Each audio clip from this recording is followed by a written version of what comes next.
2-year-old Levi Dahlberg was only recently diagnosed with autism, but his mom Megan knew there was something different about him before that. Levi was saying hi and bye and kitty and tree, and right about the same time he started walking, he just stopped. Any sort of communication just went away around 16 months. Early in pregnancy, that first and second trimester is where the fetal brain is developing. And that's a period of time where the brain is most susceptible to insults.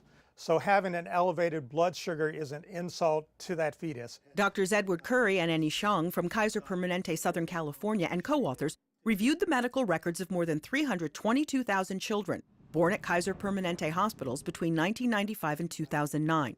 They identified the mother's diabetes status during pregnancy and also examined how many children were diagnosed with autism spectrum disorders. Exposure to gestational diabetes diagnosed before 26 weeks gestation was associated with increased risk of autism spectrum disorders in the offspring. The study appears in JAMA, Journal of the American Medical Association. For the children of mothers diagnosed after 26 weeks of gestation, there was no increased risk of having autism spectrum disorders. There was also no increased risk of autism spectrum disorders observed in children of mothers diagnosed with diabetes before pregnancy, as well as those without diabetes. Early prenatal care is vitally important for mothers. You want the mothers to come in not only to check for diabetes, but also to be on their prenatal vitamins. Those things can have a positive impact on the developing fetus. While Megan did not have diabetes during her pregnancy, she is grateful for ongoing autism research.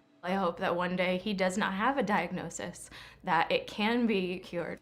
You just want them to be able to thrive both socially and intellectually, and that's my hope. Catherine Dolph, The JAMA Report.